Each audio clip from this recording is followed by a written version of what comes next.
tableau of surreal horror has, over the years, graced me with a kind of hindsight that borders on enlightenment. In fact, my gratitude at escaping annihilation has made me feel downright lucky to be alive more times than I can count. Of course, when the accident occurred on that sweltering summer Saturday in 1975, I hardly felt lucky. I landed my first art job in downtown Columbus, Ohio at Roach Studios, then the largest manufacturer of iron-on transfers and silkscreen t-shirts on the planet. Now, no sane person works weekends on salary unless his lofty yet simple goal is to be a great t-shirt artiste.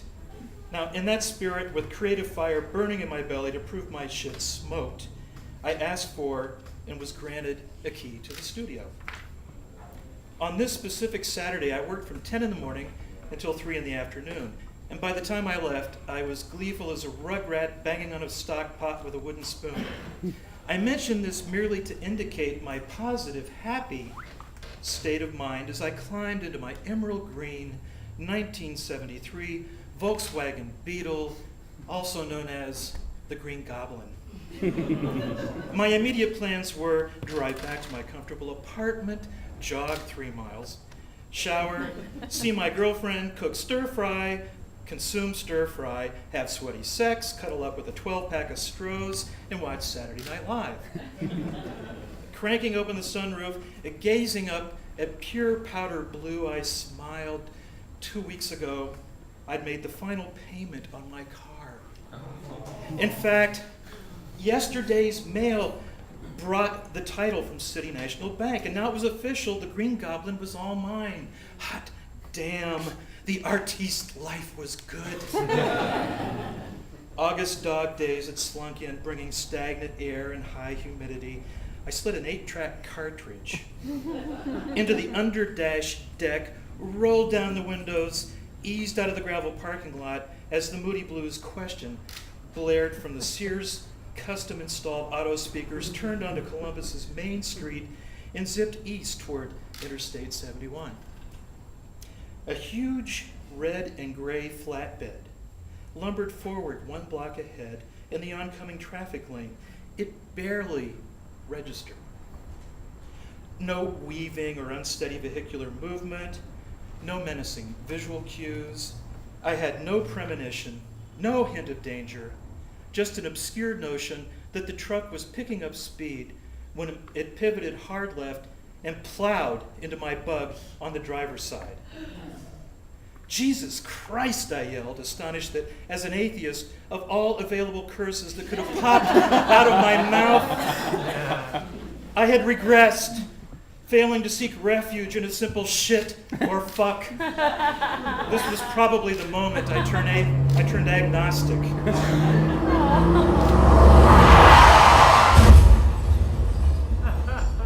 Split-second impressions. Humongo crash noise. Forward movement stops. Body levitates, violently hurled against driver's door, steering wheel. Car's left side roof crumple inward. Glass explodes. Car spins. Body whips across center hump and gear shift. Smashes passenger door. Shoulder, head hit metal. Neck twists. Snap. Hot red, gold, green sparks. Human spin art. Lurid colors squeezed on white and revolved, blending, mixing in deconstructive chaos. Centrifugal force drawing blood and bone toward extremities, away from whatever center I once had. Then pitch black. I forced my eyes open. A raccoon stared up at me from the floor, bearing pointy little teeth. Now, this made no sense. I liked animals, but what the hell was a raccoon doing inside my VW? Head throbbing, neck burning steadily, the world a blur. Where the hell were my glasses? I'd gotten knocked unconscious. Wow, that was a first. How long had I been out? Sprawled on my right side across the bucket seats, noggin wedged against the passenger door. I felt rivulets snake down my cheek, bulb at the chin, plop onto my chest. I wiped blood from my eye and, attempting to rise, propped myself up on my elbow. Pain bolted through my left leg and hip, but at least I could move. The Moody Blues played on. I hit eject, killed the music. A big engine coughed and rumbled somewhere. There was incessant buzzing. The Green Goblin's interior swarmed with bloated flies. I really needed those glasses. Black, brown, and gray furry shapes covered the lower half of my body. I wriggled away from them, but more took their place, cascading like tribbles down through the sunroof. What the fuck? A potent, familiar stench stung my nostrils, the odor of decay.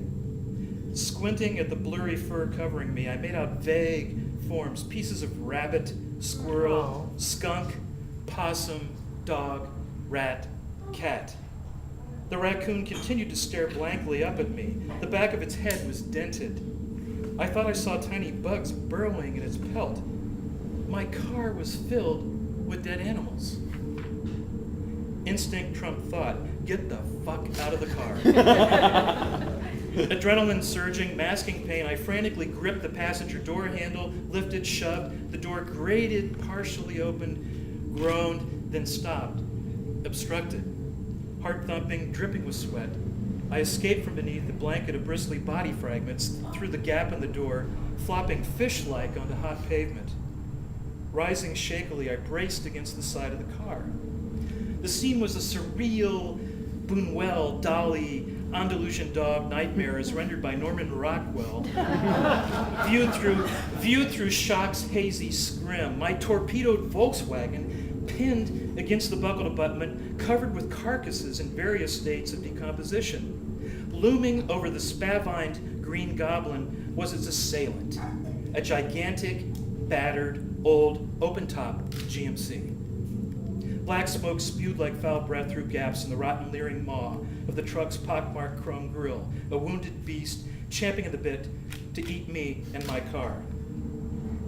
Built up behind the corroded red cab were slatted wooden side panels, slathered in gray paint, now cracked and peeling. Above the cab, a wooden panel had broken loose on impact, releasing an abattoir of foul, furry frisbees, flattened fauna, and road pizza. A few animals seemed to be sleeping, intact, but most were in pieces, repellent displays of crushed bone and entrails, pulped varmint viscera that had been run over repeatedly.